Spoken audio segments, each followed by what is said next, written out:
Welcome to episode 3 of the Rebel Report. Coming up on this week's show, we take a look at the visitors from around the world that came to Las Vegas to enjoy the USA Rugby Sevens and NASCAR Weekend. Back at home, the Lady Rebels took on San Diego State, celebrating their seniors in the last home game before the start of the Mountain West Conference.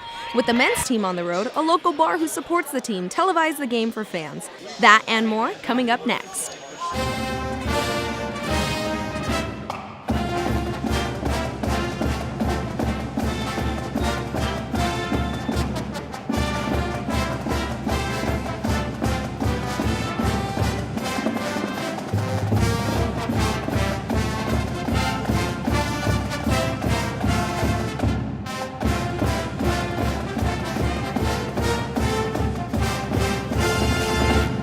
Hey there, it is tournament time here in Las Vegas. Welcome to episode 3 of the Rebel Report. I'm John Castanino. And I'm Cassie Soto. Las Vegas is home to 4 conference basketball tournaments this week, but none are more important to us than the one being here held on the campus of UNLV, the Mountain West Conference Tournament. Yeah, that's right. And at the time of this taping, only the Lady Rebels have played to this point, so that's where we're going to start. The ladies in the midst of a nice little run in the tournament. After beating Air Force in the opening round on Monday, the ladies advancing to face 3-seed Boise State on Tuesday night at the Thomas & Mack. UNLV looks loose and relaxed in this game, playing very well. They actually built a 16-point lead in the second half, but Boise rallies, cut the lead all the way to 1 late in the fourth quarter, 63-62. The shot of the game right here from Amy Calloway. Her only basket of the game, a 3 to push the Lady Rebels lead to 5 with under 2 minutes to play. They would hold on, winning 71-65 to advance to the tournament semifinals for the first time since 2009. I'm still just grinning about this whole thing. I thought it was a great basketball game. It was probably really fun to watch, I would think, as a fan. But love the effort by the Lady Rebels. We're a hardworking basketball team, and it's paying off right now. Come tournament time, the environment is crazy. You know, the intensity picks up. Everybody just plays at a whole different level, and so I feel like to kind of get to experience that before having to play Boise was really beneficial for us because we didn't come out kind of like deer in headlights, you know, like, oh my goodness. So it was honestly, I think for us, I think it was very beneficial. The ladies would face 2-seed Fresno State Wednesday night at 9 p.m. again after the taping of the show, so let's just assume they won, and they'll be playing in the championship game Friday at noon for a spot in the Big Dance, the NCAA tournament. Yeah, and we'll get to the men's squad shortly, but let's continue on with the ladies. The Lady Rebels finished their last regular season home matchup back on March 4th. Summer Crawley takes us through the senior night for 2 pivotal players. A special game for 2 Lady Rebels. San Diego native Amy Calloway and Arizona native Allie Brody stepped in the Cox Pavilion one last time to play their last home game in front of their teammates, families, and fans on senior night. The team battled it out all 4 quarters to go on to earn its first regular season sweep of the San Diego State Aztecs in 10 years. The ladies defeated the Aztecs 62-51 to also include a finish of 12-3 homestand record. You know what? Like, they're just so awesome, and it's a happy time and it's a sad time because we all get to come here and battle one last time on this court together, and it's crazy to think about it, but it's so much fun because we all just put it all out there. We knew we had 40 minutes. That's it. You can't get those 40 minutes back, so we knew that whatever we were going to do, we were going to come out here and at least give our best effort, win or lose. Tonight's game was really just such a passionate and emotional one, being the seniors' last game, our last home game of the season on this court. So, I mean, everyone was just playing with a lot of emotion. The players on the court, the players on the bench, everybody was just feeling it. It was super electric and a lot of fun. The squad will continue its play at the Mountain West Conference Tournament at the Thomas & Mack Center Monday. For the Rebel Report, I'm Summer Crawley. A big advantage for the Lady Rebels moving forward. Next season, the team will have 0 graduating seniors, meaning that they're going to build a nucleus that can hopefully grow into something special over the next couple of years. All right, now we go to the men's team, who are set to play Air Force in the opening round of the Mountain West Tournament Wednesday afternoon at the Thomas & Mack Center. Here's Barbara Farkas with a preview of that matchup. Even with a turbulent season full of dismissals, departures, and countless injuries, the Runnin' Rebels will enter the Mountain West Conference Tournament on Wednesday afternoon to face 10th-seeded Air Force. The Falcons have seen both the highs and the lows of UNLV basketball during their 2 meetings, so the opening round can be anyone's game. Well, we're just kind of looking at winning one on one day. essentially, and that's kind of going to be our mindset going forward. Just keep making win one in one day. That's all it is, and with our group, line them up every single day and keep that picture pretty short term. We think we can beat anybody on any given day. Senior guard Jerome Seegers was back practicing with the team on Monday afternoon. Sophomore forward Dwayne Morgan continued to sit out, rehabbing his separated shoulder. UNLV had a close practice on Tuesday, so the final decision for both players likely won't be announced until before game time. You know, we're all excited and trying to get prepared for it, and you know, hopefully we can just do our best and not have any more injuries or anything else that comes up. Freshman forward Derek Jones' status will continue to remain ineligible throughout tournament play for having canceled ACT scores, so getting Morgan back will bring much-needed size to the Rebels' front court alongside Steven Zimmerman. UNLV will need as many healthy players back on the court to run the tables in the tournament and make it to the championship game on Saturday. Everybody just, you know, being on the same page. Everybody has that same mindset that, you know, even though this whole year has been, you know, up and down for us, we still got the same mindset that we can still do this. This has been a mindset from the beginning when we had all our players and everything was going right for us. So guys are just still focusing on the goal, winning. So nothing's a change in anybody's mind.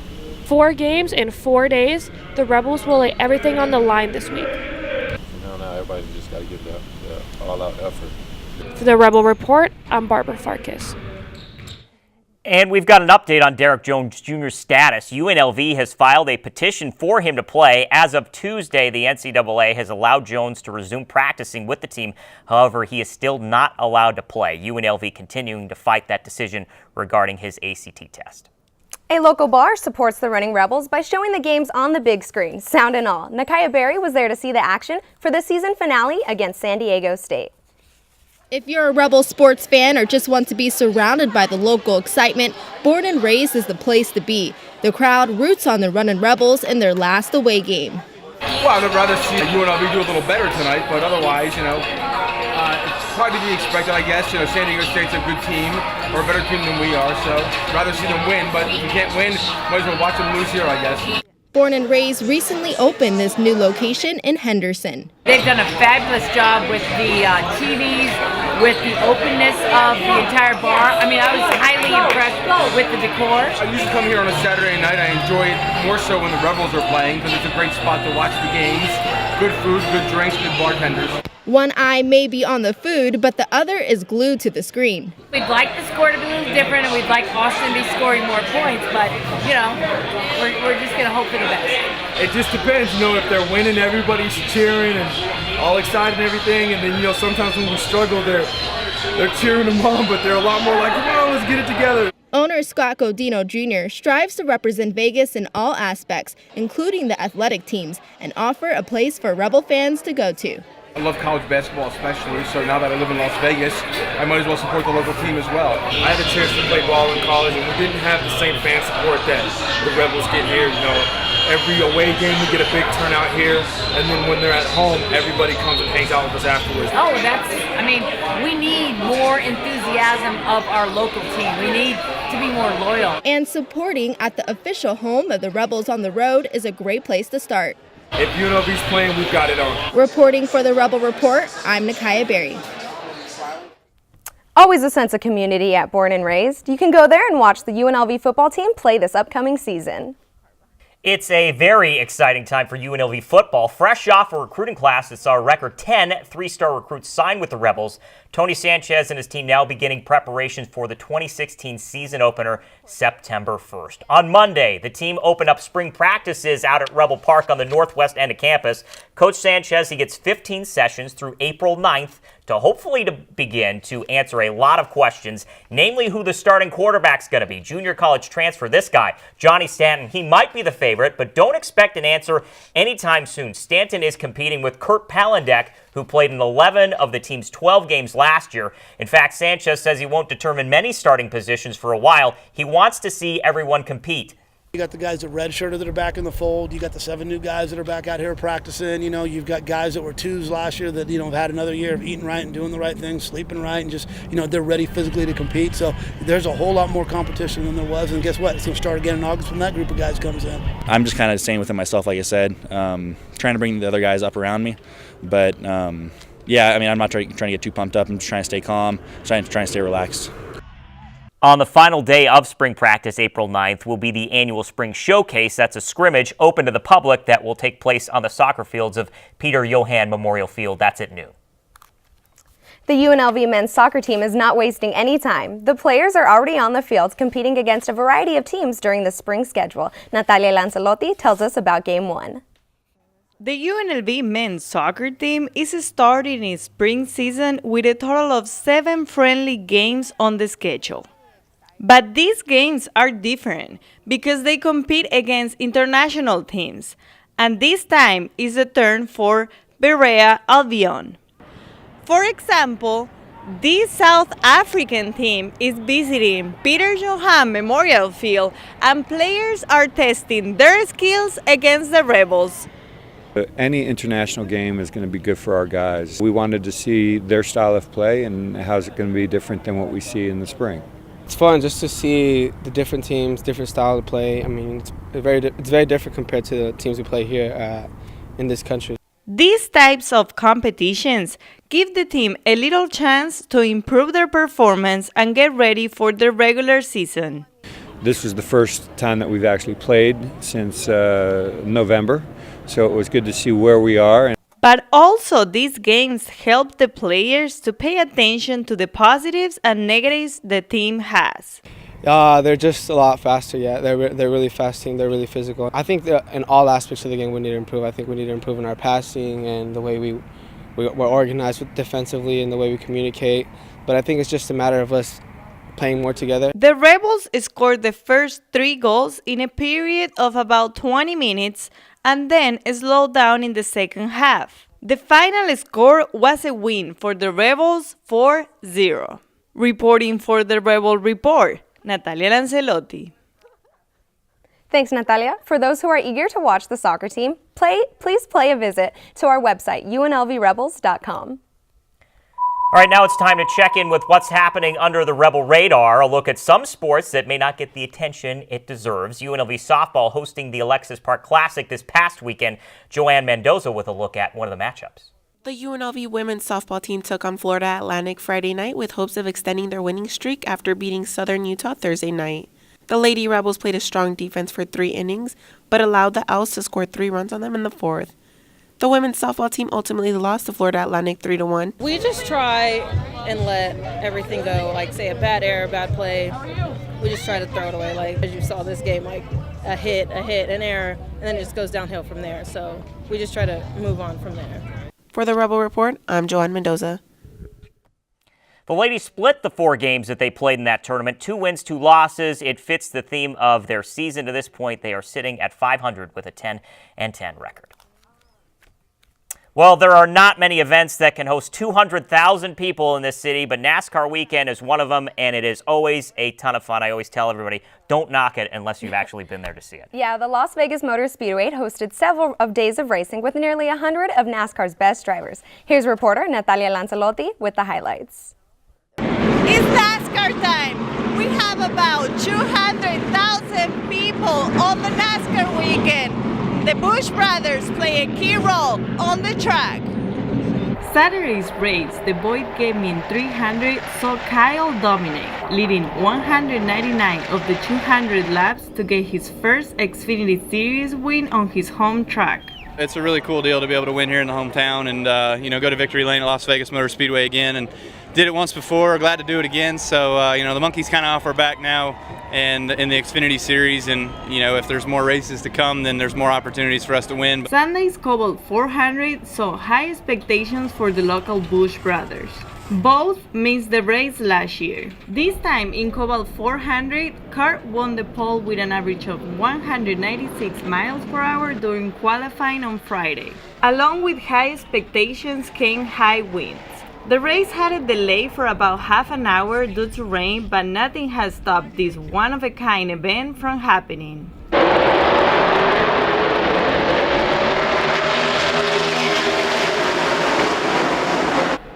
Bush led the first 35 laps, then was penalized in lap 35 for speeding on pit road, which complicated things for him through the race. He ended up with a 9th place finish. Kyle, on the other hand, was leading the race until Keselowski passed him with 5 laps left, leaving Kyle on 4th place. Keselowski takes the checkered flag and ended the weekend with a big celebration.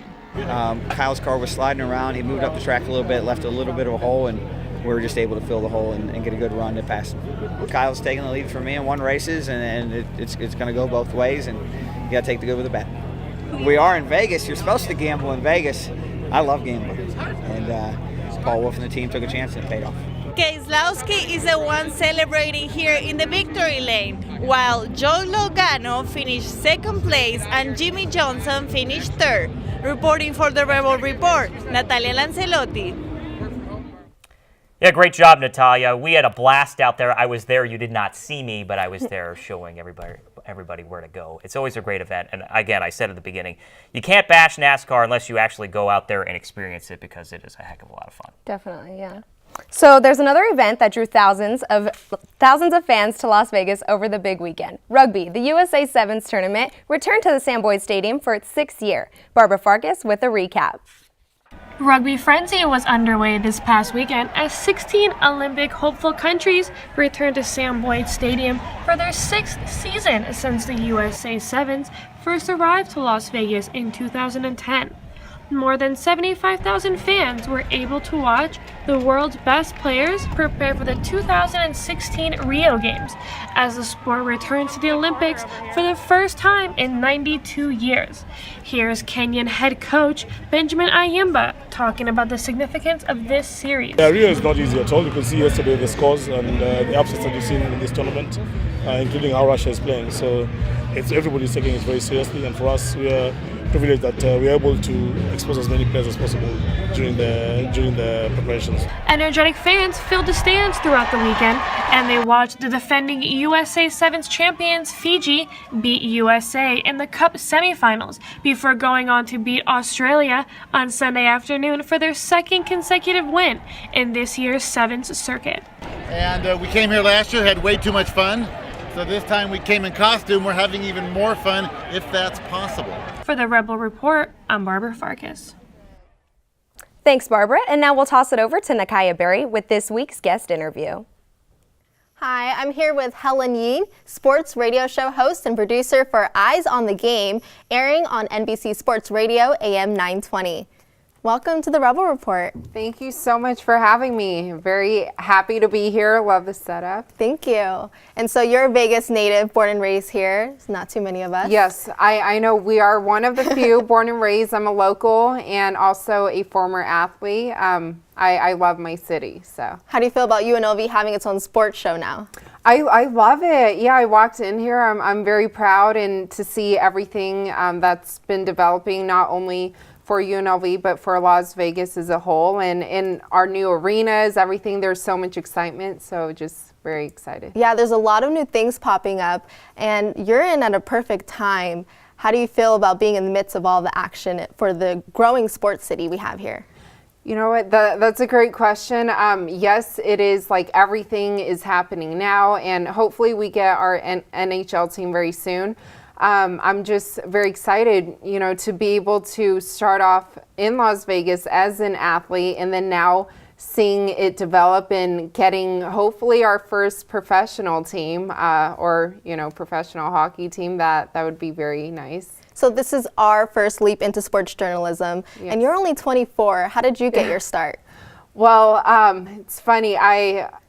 I tell people it's not the most traditional route, but I fell into it. I started off as a sports writer, and from that, I knew I used to be painfully shy, so to the point where I can't even raise my hand in class, and I knew that radio was something that could challenge me, and I love sports, being a former athlete, so I would sit there behind the radio every day until I felt comfortable and push myself.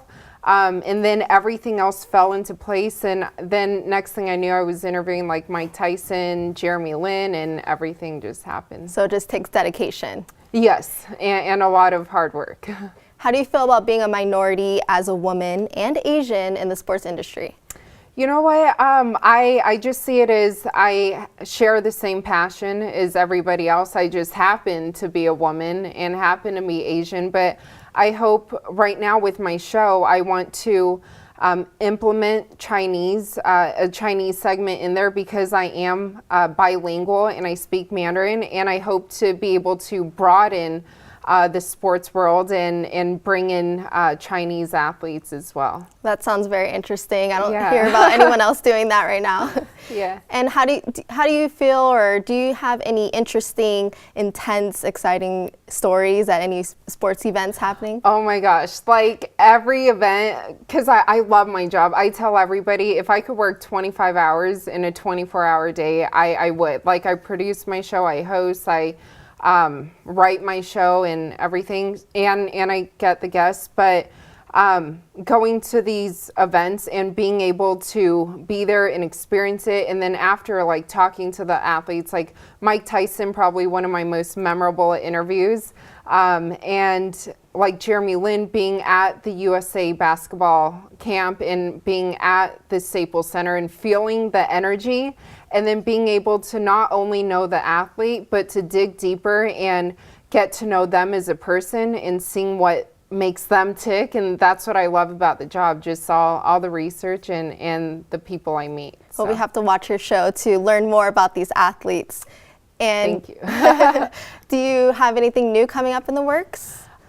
I do a couple things. I don't really want to say it yet, but hopefully a lot of people, since I've been on radio, they've been asking me to do more like video stuff and more on camera and TV. So that's all I'm going to say, is that it will be happening very soon. So they can follow me and stay tuned. Okay, well, we'll look out for that. And we'll put all of your social media on our Instagram at rebelreport_UNLV. And we'll make sure to listen to your show. Thank you so much for coming. Thank you. I appreciate it. Thank you. We want to finish off this week's episode with a little bit of fun, as in a fun fact from one of our student athletes. But first, here's Justin Guzman with the Outstanding Rebel of the Week. Thanks, Nakaya. Every week, the athletic department here at UNLV picks a student athlete that exemplifies excellence in the classroom as well as in sport. This week's Outstanding Rebel of the Week is senior Lucas James from the UNLV Swim and Dive team. Meet Lucas James. This accomplished senior diver has won Outstanding Rebel of the Week for a second time in his UNLV career. First winning the award last month after setting a new school record at the WAC Swim and Diving Championships, James talks about his success. It feels great to be representing my team because we don't get a lot of exposure, football and a lot of in basketball, during their season. I'm sure that a lot of those guys get to be Rebel of the Week, so exposure for them. So I'm glad that I could, just expose our team.